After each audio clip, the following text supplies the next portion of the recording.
أرسط زينة بعد سماعتات كخبرن كله سماعتات زور قلو علامات ناب قبري بمسجار كخوني قبات وحي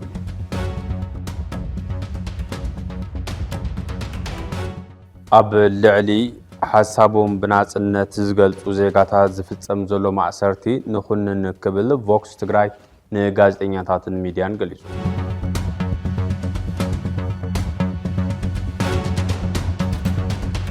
أب السودان عشرين شدشان كاب زعاتو نابزي بمدقعة سبع ألبو نفرتي لعلي حادش سلاماوي عن سبات كم زتقاتلو تحبيو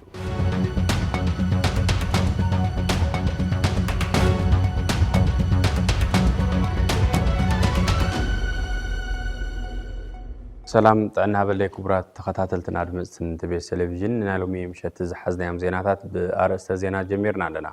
ملو زر زينا خمسة بقربي نخت كتاتولنا بخبرنا الدم حبيروكم سألنا بلا أساس فلما ملقتي أقلقلوت فنو تقراي نباخم كنبل مدل دال ما أقل النت نبهراو كبرت حلوات دحنة هزب تقراي أب قبوءن حلافنة النبس وكف ود بهير كوسن أنكرا ما أقل مالتون منجستنت كم زدلي بتدقاقا مستقلت أقول دايم كله ناتي زبلو منجستي منجستي يخون زبلو وفري بخل تقبالنا تكركبن تقراي عزيزة عدنا تسوي عزبل دمداما قبول النت كهلون يقبر متأشان دل الدالن منجستنت أبا تساتفو كلهم حيلتات اتابهير إز مسرة مخوانو سعبو تقراي نحبري نبزحي نوفري نقرص انت حستون دك تقراي زمسل ما أخلك هلوا سلست عمد كم حانت علت بزوح تزاربو بريتوريا زهابن وسنت أقاتات مسسان ككال أبك أدمت ألاتخا قرمان ما أقرن زلكا خون كان مغرب زقلل زبانكا كبدي لو خرقن مقبار عدلاي نيرو از مقبار بهير كاب فرست هزبي كاب انتت يدحن تراي زيكونا نتي أب مرحنة زلو حيلون سمو أب دموق مزقب زتصحف تاريخاو أقاتامي نيرو باخينو مخينو بنينو بز مغنيات دحر بريتوريا تقراي بتسأبي بناي منق سنتنا يقلولاو مترب تحلف اللام ازد ما دحننة حويتن زقباء تقراي أب أفدق بالتناخت أتو مغنيات كوين اللهم أب وشتاو قلولاون كتسال طفقاتن زلا تقراي بزي كان حبري نبزحي نوفرين قرص انت حستون دك تقراي زمسل ما أخل ممسرات زلاق في التحزر كبو أي مثلا نتقراي زحلي نتقراي زمسل منقست النت أب مهنات يروارب مدل دال ما أخل النت نبهراو كبرت محبر سباو حلف النت TBS بعد سماعتات كخبرن كله سماعتات زود قلو علامات ناب قبري بمسجار كخوني قباته باهلو زيست بالا عسرت حموشتا سنة خلتشان عسر شمونتنا عامة مرت زخبر معالتي سماعتات زخر سواتنا نموحاس هلاونا لالاونتنا بزبل مري حساب خبر مخانو كوميشن حربنياتا تقراي أبز قلس قلو وانيو كوميشن حربنياتا تقراي ناسور محور كم زبلو مبل سالسان شمونتن عمد زخري سماعتات تقراي بزتفالالو مدلوات نمخبار مدلواتو كم زتوقنا قليسو بقال سماعتات نمرقات مسل رأسه وساننان زاتنا يقال بمحداس كخبري كبل اتو كوميشنر قليسو توسخ لنا سلاجي سواعتنا نذكر انتو نقولتلنا نزوم علاماتات زيهم او شتو ممصح زاتنا يقال له ببوان اتو قال له زي زاتنا يقال نحدثلو غزي كخون يو تصفيت زغبر معناتي كم حزبي تزاتنا يقال بتغبار نترغملو كخون تزعبي هي ابز خون نتم سواعتنا يكون نتم سدرا سواعتنا ونزي معناتي لعلي زخونه يكون نواتاوي لعلي زخونه يكون غنزب لعلي زخونه يكون كالي ربحه سواعتنا يكون سدرا سواعتنا زدبوسو توم سواعتنا بجغنس توادق لهم علاماتات او شتوم وصح مغباري ننايو عنا حلافنت وسيدنا كنسرح انتلنا كم حزبي بستود منقدي عقمتاتنا بزئك منقدي حدنتنا بزطناخر منقدي كبرتاتنا بزعق منقدي تغارو بزحت كبرتات بزحت صقاتات لونا بزح تاريخ لنا بزح قيال لنا بزح ناي عوت كبرتات اللونا سوم زو كبرتات زيون بزقبا نعقبنا تاريخنا ون بزقبا ناسندنا نا ولدتات نحلفنا كوني تسيت زقبر امنا حوار اجندا زو تግራይ وانينا يوم يلو او زفلو يوم اجنداتات دما بحوار ናተረዳዳእኻ ይህን ምሂን ናተባሃልካ ሙፋር የድሊ ማለት እዩ ሶቶም ናይ ስዋኣትና ዕላማታት ቶም ስዋኣትና መስዋዕት ዝኸፍሉሎም ዕላማታት ብተግባር ክትርጎሙ እንተኾይኖም ከም ህዝቢ ልዕሊ ኩሉ ምሽጥር ናይ ኩሎም ዓወታትና ሓድነትና እዩ ኣብ ሓድነትና ዝኾነ ዓይነት ሽግር እንትፍጠር እንተሎ ድማ ናይ ውሽጢ ናይ ደገን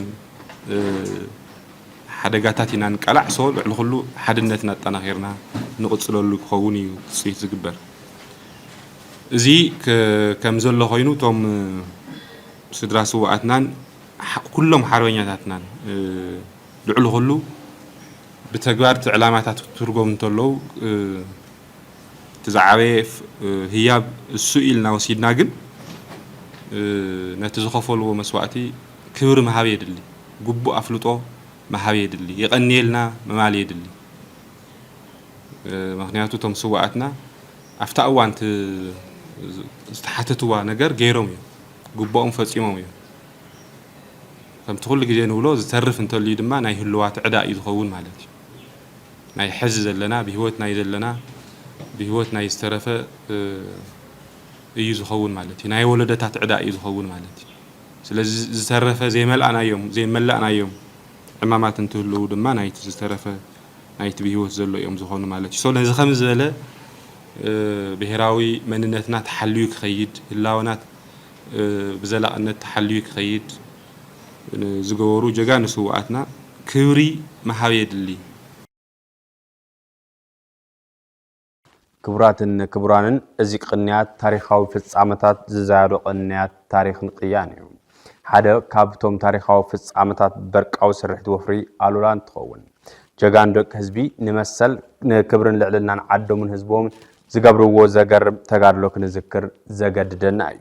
ናብ ትግራይ ዝኣተው ወረርቲ ኣብ ልዕሊ ህዝቢ ትግራይ ዝፈጸምዎ ሰፊ ዘይብል በደልን ገበንን ዘንደዶም ደቂ ህዝቢ ከምዚ ቅንያት ኣብ ከባቢ ተንቤን ብዘካየድዎ ዝተዋደደ ወታደራዊ ስርሒት መቐለ ሓራ ክትወፅን ሕቐ ተገድሊ ክተርን ምግባሩ ይዝከር እዚ ምዝካር ግደ ሓላፍነት ስምዖም ትርፋት ብምዃኑ ሎሚ ብስዕብ ትሕዝቶ ክነልዕሎ ኢና ኣሉላ نوسو وكف ساعة تجراي كند موائل زخون تاريخ نوسو وكف بوتا تجراي كند خفلة زبن زخون زانتا حزي زاليو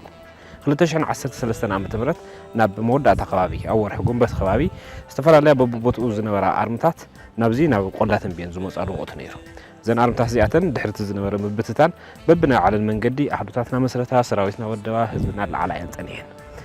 أنا زنور كل ما أخذ جنبار خلاص بصوتين حزنا حزب مساري ناي دوا وناي ودن بيت يزمر على المثلث بهذا الحرايز نور جنبارات بملؤهم نفهم أن درجة سرا خولو هبزي هب قويا استفهاد ختمة كابزي كابز لنا الختمة عبي عدي ناخذ 10 كيلومتر حوالي الله مريت كم تفل كرنا أفريقيا أبزبها الجيوبوليتيكاوي زوها حيالات حزبي النور توهيلو كلهم قالهم كاب تاريخ قالهم كاب تاريخ قالهم تصفى أمبيرهم نزحاسوه تقرأت في خاصة من المقوان علامة إنه حزي زلوانا كل الحيطات الصافيفنا خمت حاجة جينا تقال لا يبونا أو حاجة مدرخ زلونو تاني مدة خرى أم مسحال نركب دسايبهم وعد سولكم زابوتا ديا ناو عدوى زوصل بوتان ناو قويا زوصل بوتان زلو زفلالي بوتاين دحار أو زبوتا زي خلطة سلسة زخور عبيت أجندات أخرى تاريخ زي يرسعن كذكرى نزخرى إننا نحاسوين دحانتي زنبارة خبيدنا عدك الشجر زفتح بوفري عردي زت فحرة طيتي زي دحراي نستسرح بركاو متقعتي أوبريشن الله وسنة يقدر يروى زي تحدى أو تاريخ نجار زي يرسع زمتاي وجانا كبوت كل يوم راي وسنا خلطة بشات كويسي قلت يوم بحاجة وطلع بحاجة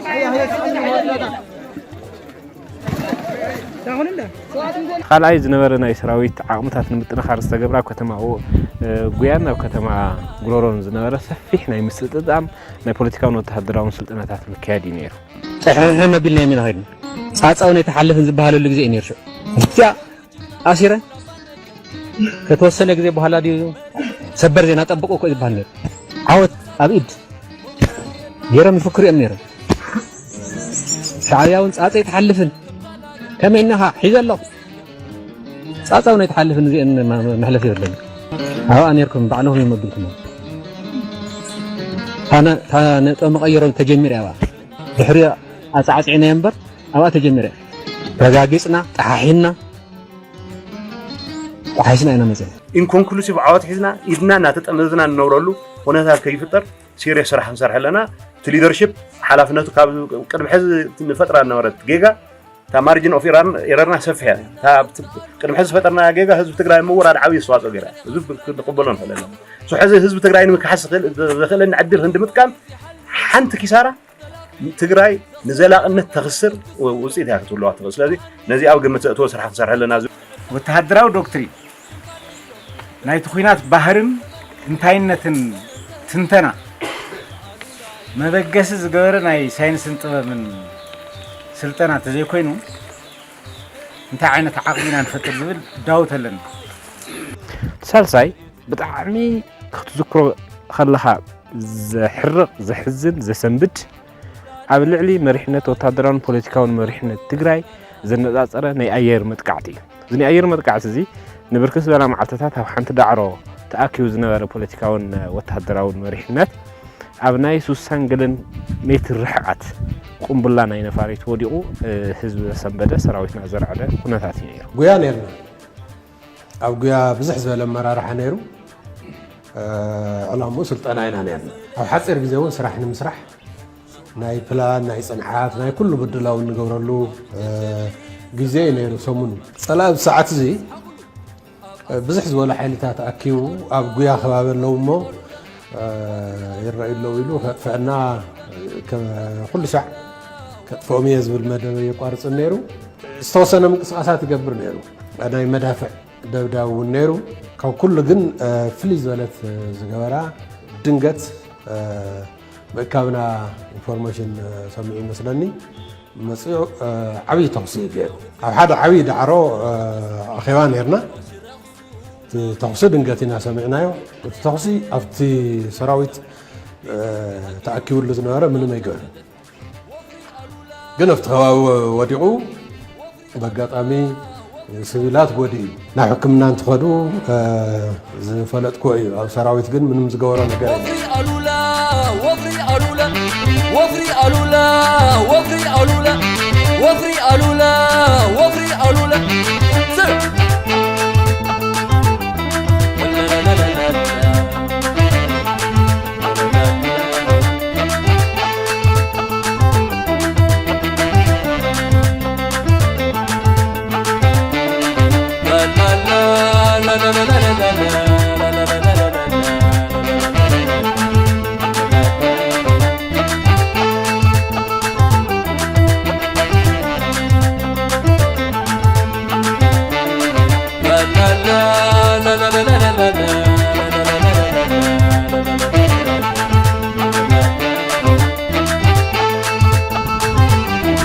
እዚ ዝኽሪ ወፍሪ ኣሉላይ ኣብ ልዕሊ ሓሳቦም ብናጽነት ዝገልጹ ዜጋታት ዝፍጸም ዘሎ ማእሰርቲ ንኹንን ክብል ኣብ ቀረባ እዋን ዝተጣየሸ ቮክስ ትግራይ ንጋዜጠኛታትን ሚድያን ዝተባሃለ ትካል ገሊጹ ቮክስ ትግራይ ንዙይ ዝገለጸ ኣብ ላንዳ ሪፖርት ሓሳብን ዘቕረባ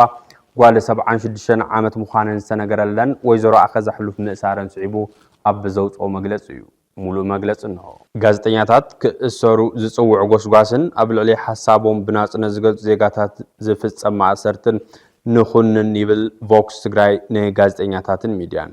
ላንዳ ሪፖርት ኣብ ዝተባሃለ ናይ ኦንላይን ሚድያ ቀሪበን ሓሳብን ዝተዛረባ ወይዘሮ ኣኸዛ ሕሉፍ ዝተባሃለ ወላዲት ትማሊ ሶኒ 7 ሰነ 2018 ዓመተ ምህረት ተኣሲረን ኣለዋ ዝበለ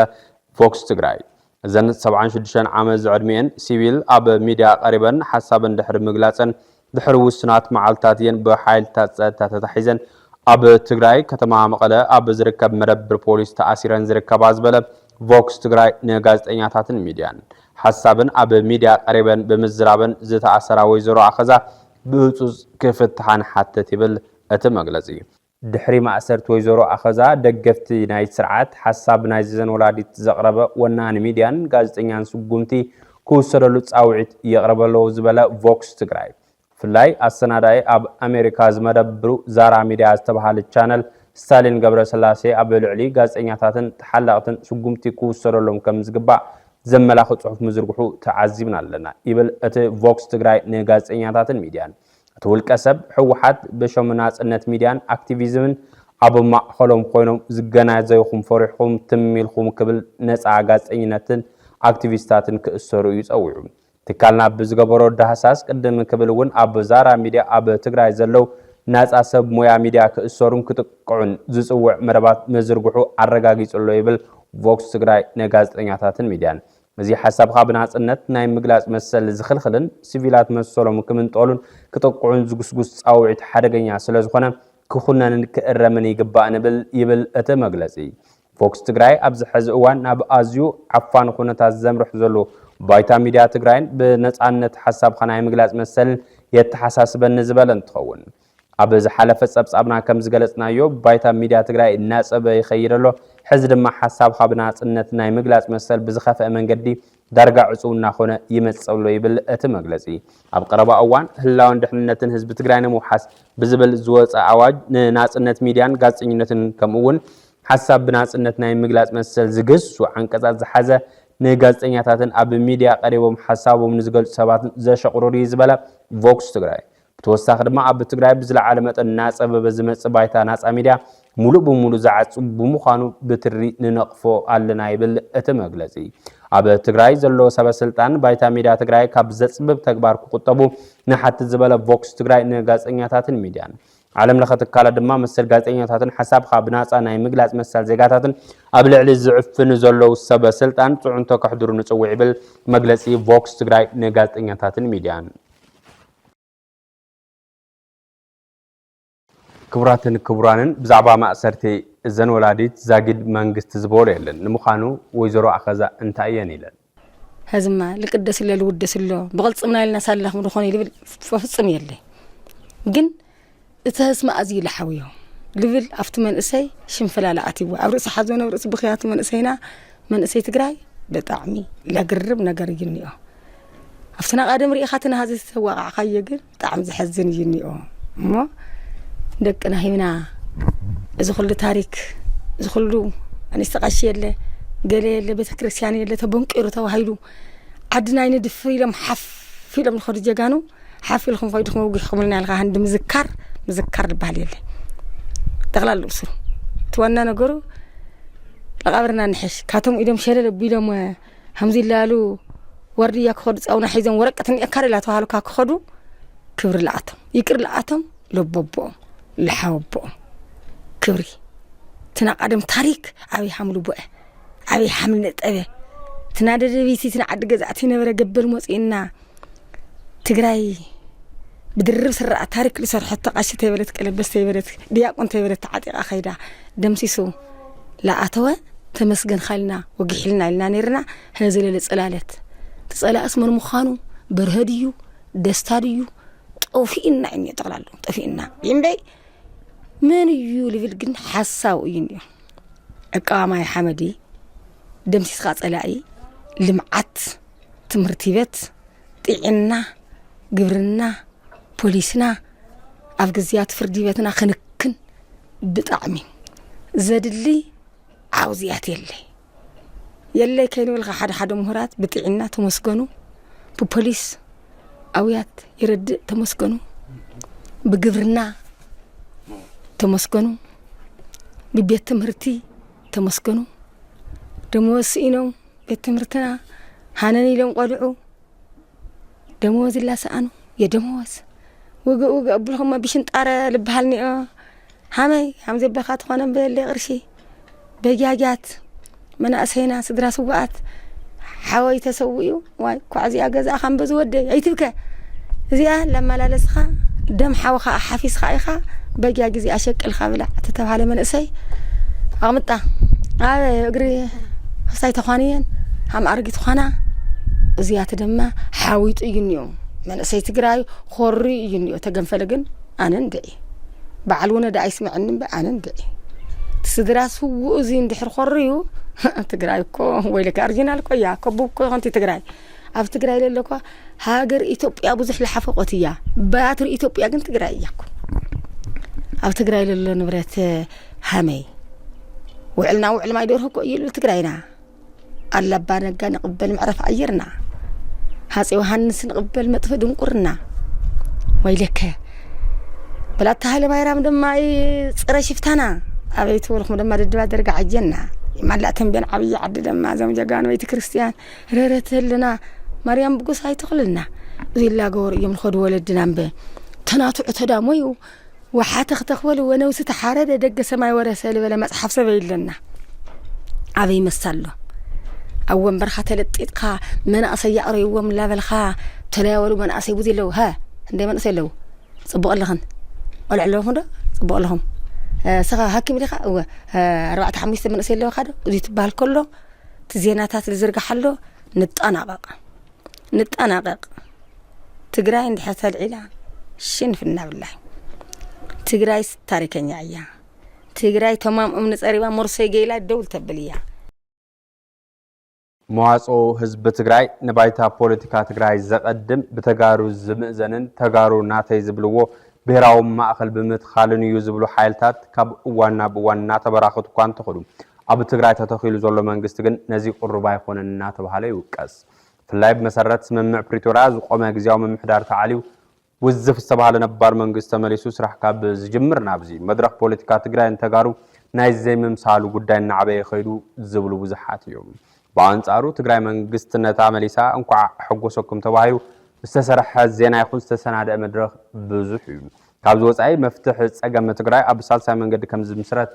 ዝገልጹ ወገናት አለው ቲቤስ ዘሰናዶ መዋቅራው ትሕዝቶ እዞም ሓይልታትን ትሕዝቶ ሳልሳይ መንገድን ከም ዝስዕብ ክቀርብ እዩ ኣብ ጽንተታው ኪናት ትግራይ ሓደን ማዓርን ኮይኖም ዝተቃለሱ ሊቃን ትግራይ ድሕርቲ ኣፋፍነ ሰላም ዝተራኣየሉ ስምምዕ ፕሪቶሪያ በቲ ዝነበረ ናይ ሓድነት መንፈስ እንትኸዱ ኣይረአይን ምፍራስ ምምሕዳር ጌታቸው ረዳን ምምጻእ ምምሕዳር ጀነራል ታደሰ ወረደን ድማ ወፍሪ ሊቃን ተጋሩ ኣብ መንገድታት መዋጽኦ ትግራይ ብዙሕነት ንባዕሉ ዘይቃዶን እንትኸውን ተራእዩ እከበቢልካን ትረአ ግን እቲ መዋጽኦ ኣብ ሰለስተ ዓበይቲ ክፍልታት ወዲብካ ዝረአዩ ሰለስቲኦም ነናይ ባዕሎም ዕላማን ተልእኾን ባህርን ኣቀራርባን ዘለዎም እንትኾኑ ሓደ ብሓደ ምርኣዮም ንዘተምቹነት ኣለዎ እቲ ሓደ መንገዲ ብደረጃ እምነት መፍትሕ ትግራይ ሕቆኻ ናብ ኤርትራ ጌርካ እዩ ካብ ዝብል ኤርትራ ተኮር መበገስ ዝለዓል እንትኸውን ኣብ ኢትዮጵያን ማሕበራታን ተስፍኡ ዝጸንቀቀ እዩ ከም መርአይ ድማ ርክብ ህዝብን ህዝቢ ኣገዳሲ እዩ ይብል ትግራይ 360 ዲግሪ ኣይትዕፀውን እያ ዝብሉ ነጥብታት እውን የልዕል ከመቀራረባ ኤርትራ ኣብ ልዕሊ ትግራይ ዝፈጸመ ተገበን ይሽፈን ወይ ይቃለል ብተወሳኺ ንገበን ሓይልታት ኢትዮጵያ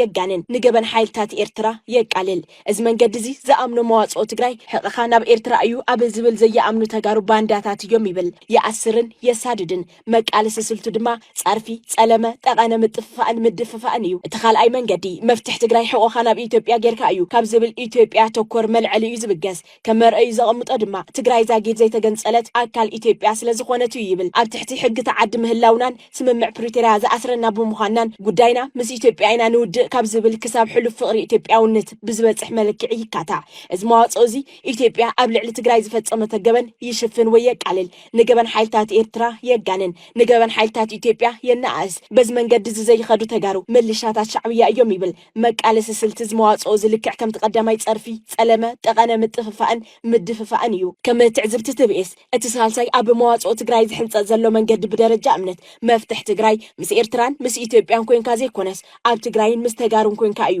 ካብ ዝብል ትግራይ ተኮር መዋጽኦ ዝብገስ እዩ ከም ጎረቤት ካብ ኤርትራ ይኹን ከም ሃገር ካብ ኢትዮጵያ ንዝርከብ ረብሓ ከም ብሄር ሓሲብካን ኣስሊሕካን ክውገን ይብህግ እዚ መዋጽኦ እዚ ብባህሪ ኣብ ልዕሊ ትግራይ ዝተፈጸመ ግበን ብመዓረ ይኹንን ንገበን ሓይልታት ኢትዮጵያ ይኹን ኤርትራ ብመዓረ ብዘይሰኸፈትን የቃልዕ ፍትሕ ክረጋገጽ ይተግህ በዚ መንገዲ ዘይኸዱ ተጋሩ ባንዳታት ይብልን ምልሻታት ሻዕብያ እውን ይብልን ጉጅለ ድሕረት እውን ጉጅለ ጥልመት እውን ይብልን እኳ ደኣ ናብ ትግራይ ክምለሱ ይምዕድ ተስፋ ብዘይ ምቁራጽ መልስ ግበሩ ይብል ትግራይ ማእኸል ክትከውን ይጽዕር መቃለስ ስልት ዝሳልሳይ መንገዲ ልዝብ ዘተ ምርድዳ ዓቕሚ ምእካብን ትግራዋይ መንግስቲ ሙቓምን እዩ ህዝቢ የዋጸኒ እዩ ንዝበለው መዋጽኦ ክሓሪ ንዘተ ዝቐረበ ትዕዝብቲ ትብኤስ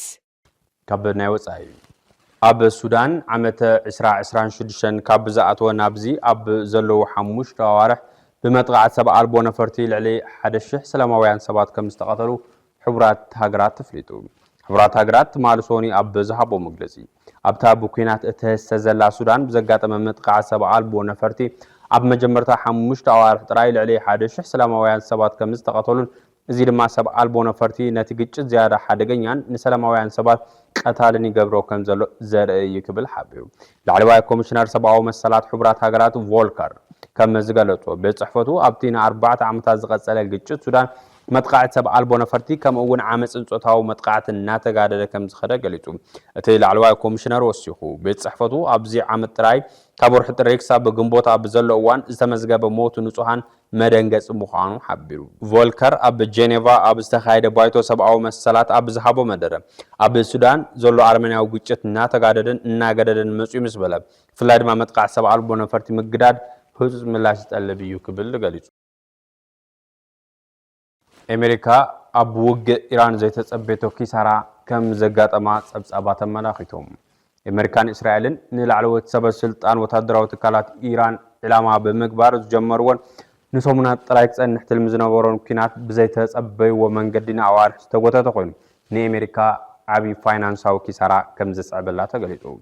መሰረት እቶም ዝወጽ ዘለው ጸብጻባት አሜሪካ ኣብ ወርሒ ካብ 6 ክሳብ 8 ቢልዮን ዶላር ማለት እውን ብማእኸላይ ገምጋም 6.8 ቢልዮን ዶላር ንቀጥታ ወታደራዊ ንጥፈታት ጥራይ ክተውጽእ ከም ዝጸንሐት ተገሊጹ ኣሎ እቲ ኩናት ኣብ ዝለዓለ ጠርዚ ኣብ ዝነበረሉ እዋን ድማ መዓልታዊ ወጻኢታት ክሳብ 2 ቢልዮን ዶላር በጽሑ ከም ዝነበረ ተገሊጹ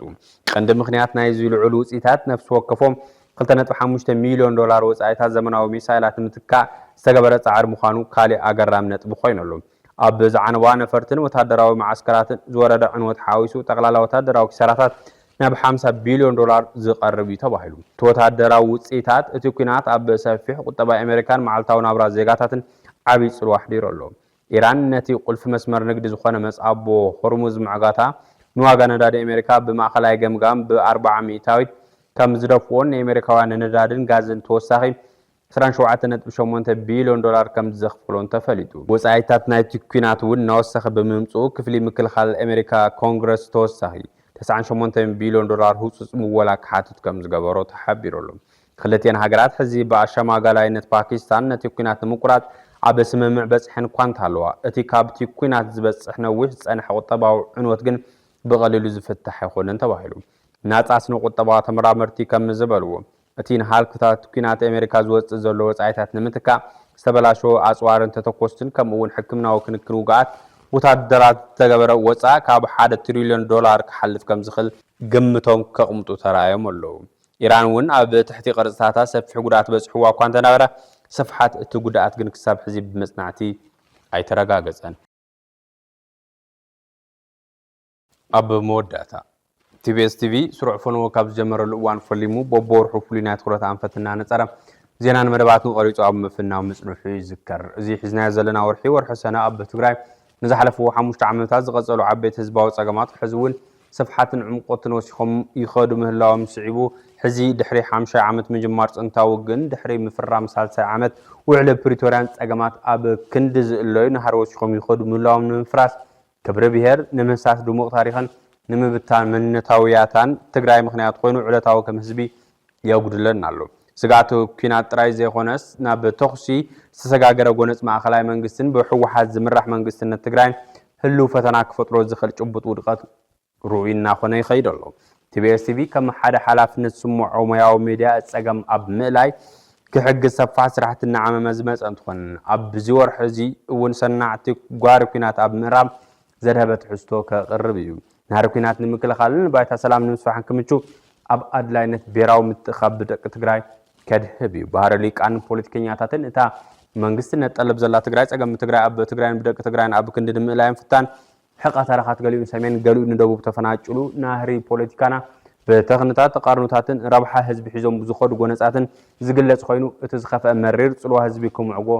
ይግበረሉ ኣብዚ ከምዚ ዝበለ ምፍንጫል ምትኻን ምድፋዕ ጸገም ምሕደራን ካብul ቀሰብ ክሳብ ትካላት ዝረዘሎ ሰፊሕ ናይ ፍርሰትን ብኽነትን ሓደጋ ድምር ውጽኢቱ መበዳር ረብሓ ህዝብን ሙግዳል ክብሪ ብሄርን ኮይኑ መቕጻሉ ትግራይ ብዘይሰብ እትተርፍ ዘላ እትመስል ኣብ ሓደጋ ኣላ እዚ ሓደጋ እዚ መጠን ሓደገኛነቱ ኣብ ምግላጽ ዓቕሚ ደቂ ትግራይ ክውደብን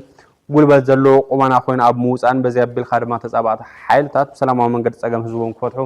ኣብ ምግባር ትኩረት ክገብር እዩ ሎሚ ብስዕብ ትሕዝቶ ክነልዕሉ ኢና ፖለቲካ ሓድነት ትግራይ መጀመርያ ክረጋገፅ ዝግብኦ ውሽጣዊ ሓድነት ከተበታት እንተኮይኑ ካብ ደገ ዝመጽኻ ኩሎም ዓይነት ነገር ጥቃታት እትከላኸለሎም ወይ ትቀንሰሎም መንገዲ የለን ተዘላቕ ፈታሕስ እዩ ነምበር 1 ፖለቲካ ሓድነት ናይቲ ብሄረ ትግራይ ክዕር እዩ ዘሎ እሱ ይቅደም ዘሎ ታይ ማለት እዩ ነዚ ብሄር ዝኸውን መንግስቲ መጀመርያ ተኸላ መንግስቲ ዝግበር ናይቲ መንግስቲ ዓይነቱ ዝተፈላለዩ ነገር ኮይኑ ይስግር መንግስቲ ኮይኑ ይኽእል ግዜያዊ መንግስቲ ኮይኑ ይኽእል ስለዚ ተኸላ መንግስቲ እዩ መጀመርያ ስራሕ ተኸላ መንግስቲ ማለት እዩ ንኩሎም ዓቕሚ ናይቲ ብሄር ሞቢላይዝ ምንታን ከገብር ማለት እዩ ዓቕሚ ምንታን ከክብ ማለት እዩ ታዘላቐ ፍታሕ እዚኣ ጥራሕ ካብዚ ኣወፃኢ ኣብ ዘለዉ ነገራት ስራሕቲ ሙሉ ሕንብቲት እዮም ምንም ዓይነት ነገር ነቲ ዝመጽሎ ሓደጋ ዝበለጸ ዘቃልዑ ዝበለጸ በር ዝኸፍቱ እዮም ስለዚ ደጋግሚና ንብሎ እዚ እዩ ተዘላቐ ፍታሕ ውሽጣዊ ፖለቲካ ሓድነት ናይ ብሄረ ትግራይ ምዕራይ እሱም ዝዕሪ ቶም አንቶ ዝበልናዮም ናይ ተፈናቀልቲ ናይ ተሰደዱ ብሙሉኦም ናብ ግዛታዊ ሓድነት ክምልስ ዓቕሙ ምስእክብ እሱም ዝተረጋገጸ እታ ዝርከባ ናይ ኢኮኖሚ እንቅስቃሴ ስለ ዝፍጠር ድሕሪ ካብ ደገም ካብ ውሽጥን ዝፍጠሩ ሓደጋታት ውሁድ ናይ ትብህር ዝእክብ ናይ ሓባር መንግስቲ ወይ ብውስን ቅቡልነት ዘለዎ ስለዚ ህሊ እሱም ስንገብር እዮም ቶም ነገራት ከመይ ይኹኑ ምስ መን ይሰራሕ ታይገበር ምስ መን እዩ ናይ ጠረጴዛው ዝግበር ምስ መን እዩ በሓይል ደፈይቶ መጽኸ ማለት ዋላ ሓይልሲ ሀዚ ከረንታ ኣብ ትግራይ ብዝሕዝ ለና ብርኪ ኹይናትም ሰላምን ክንወስድ ይንኽእል ኹይናትም ሰላምም አዲስ አበባን አስመራን ይተወስኑ ብጥቕሉለታይ ማለት እዩ ፖለቲካ ተጋሩ ካብ ተጋሩ ወጻኢ ዘሎ ሕዚ በቃ እዩ ትጉህድ ሐቅ ፖለቲካ ተጋሩ ካብ ተጋሩ ተወፂና መጀመሪያ ስራሓ ፖለቲካ ተጋሩ ናብ ተጋሩ ትምልስ ይሓስር ማለት እዩ ናብ ተጋሩ ምስ መለስኻዮ ኢኻ ነቲ ሰላም እውን ዝበለጸ ከተማዕወሎ ከተደንፍዖ ትሰርሐሉ ነቲ ሰላም ዝደለኻዮ መንገዲ ደፊዩ ዝመጸካ ተኮይኑ ውስን ክትከላኸሉ ትኽእል ናይቲ ብሄር ዓቕሙ ላይ ዝገብረሉ ትኽእል ናይ ሓባር መንግስቲ ምዝህልየካ ሕዚ የብልና በቃ ስለዚ ነምበር 1 ስራሕና ተኸላ ብሄራዊ መንግስቲ ይከውን ዘሎ ናይዚ ብሄር ዝውክል ማለት ናይዚ መንግስቲ መልክዑ ትሕዝቶኡ ቅርጹ ታይኹን ዝብል ብሓባር ከፊና ንውዶ ልሂቃን ናይዚ ዓዲ ፖለቲካ ውድባት ናይዚ ዓዲ ከፊሎም ዝውዶ ሓደ ፖለቲካ ውዱ ቦይኑ ወሲኑ ወይ ኣውግዕስ እዚ እዩ ናይ ትግራይ ሶሉሽን ዝብሎ ነገር የለን